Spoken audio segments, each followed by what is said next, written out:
Subscribe to After the Sirens, share this video with fellow history buffs, and leave a comment if you value serious, well-researched wartime survival knowledge, because what we're about to cover is rarely explained properly, even in military histories. Too often, World War II cooking is reduced to mess halls and canned rations, but for soldiers operating behind lines in occupied territory or under constant threat of detection, lighting a fire could mean death. These men still had to eat. What follows is not folklore or fluff. These are documented, practical methods soldiers used to extract calories, preserve strength, and avoid exposure when flame was not an option. Stay with me, because by the end of this guide, you'll understand how food itself became a weapon of survival in total war, and how these same principles still apply today for anyone serious about stealth survival. How cold soaking became a silent replacement for cooking under enemy surveillance. One of the most widespread but least discussed techniques used by World War II soldiers was cold soaking. Fire gives away position through smoke, light and smell, so troops learn to rehydrate and soften food without heat. Hardtack, cracked grains, dried beans, rice fragments and even coarse flour could be soaked in water for hours until edible. German, Soviet and Allied troops all used variations of this method, especially during night movements or when hiding near enemy positions. Soldiers carried canvas or metal containers, often repurposed helmet liners, canteens or ammo tins sealed with cloth, allowing food to hydrate quietly while they marched or rested. The practical application today is straightforward. If you carry dried grains, lentils or crushed crackers, soaking them overnight in cold water makes them digestible without fuel. Adding salt, vinegar or fermented liquids improves both flavour and preservation. World War II troops understood digestion mattered as much as calories, because undigested food meant weakness and sickness. Why fermenting food kept soldiers nourished when cooking was impossible? Fermentation was an ancient skill revived out of necessity.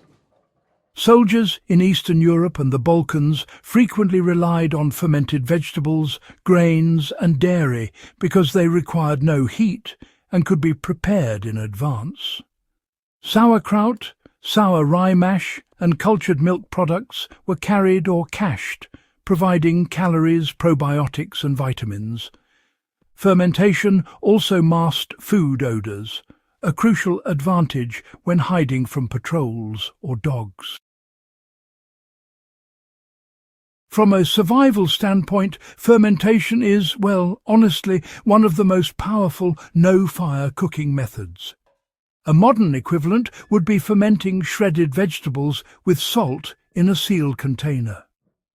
During the Second World War, soldiers often buried crocks or wrapped fermented foods in cloth and waxed paper.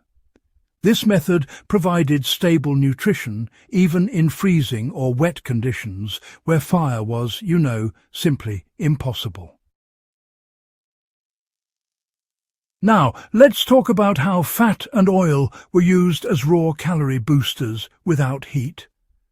Fat was life in wartime, and soldiers knew it, absolutely. Animal fat, lard, butter and rendered grease were eaten raw or mixed into cold foods to dramatically increase caloric intake. A spoonful of fat added to soaked grains could, quite literally, double energy output. Soviet partisans and German mountain troops alike relied on this principle during winter operations. For modern application, this means understanding that fats require no cooking and deliver dense energy, really. Mixing oils, nut pastes, or animal fats into cold-soaked foods provides sustained strength. Second World War soldiers didn't care about texture. They cared about staying alive, warm, and mobile. Now, let's talk about how soldiers managed to chemically soften their food using acids instead of heat. They would make use of vinegar, sour wine, fermented juices, and sometimes even weak alcohol to break down those tough foods. You see, acid has this remarkable ability to tenderize proteins and soften starches over time. So soldiers would marinate dried meat, hard bread, or even fibrous vegetables, making them, well, much more chewable without needing to cook them. This clever technique was especially common among resistance fighters, particularly those who had access to local wine or cider. The big takeaway here is that in certain situations, acidity can actually replace heat. Even today, soaking tough foods in an acidic liquid overnight can achieve pretty much the same results. This method not only preserves stealth in the field, but also improves nutrient absorption, just as those World War II soldiers had intended. Now, when it came to digestion, crushing and grinding food often replaced cooking. If food couldn't be cooked, it was, well, mechanically processed instead. Soldiers would crush grains using rifle butts, stones or metal tools, turning them into a sort of coarse meal. Meat was shredded thin or even pounded into a paste. This approach reduced the body's energy cost of digestion and, importantly, allowed nutrients to be absorbed even when the food was raw. This method is still vital. Grinding, pounding, or finely chopping food increases surface area, making raw consumption safer and more efficient. WWII troops understood the body was already under stress, and digestion had to be made easier, not harder. Why ration discipline and micro-meals prevented collapse without fire. Finally, soldiers learned to eat differently. Instead of large cooked meals, they consumed small, frequent portions throughout the day. This stabilized blood sugar, preserved alertness, and reduced digestive strain. Fireless eating demanded discipline. Food was treated as fuel, not comfort. Applied today, this means rationing no-cook foods into steady intake rather than binge eating. WWII soldiers survived prolonged operations because they respected this principle, not because they were tougher, but because they were smarter.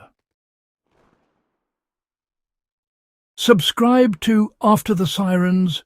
Share this video with anyone who values real history and practical survival knowledge, and comment below with which of these fireless cooking methods surprised you most, or which you've already tested yourself. This channel exists to preserve the lessons war paid for in blood, and your support keeps that knowledge alive.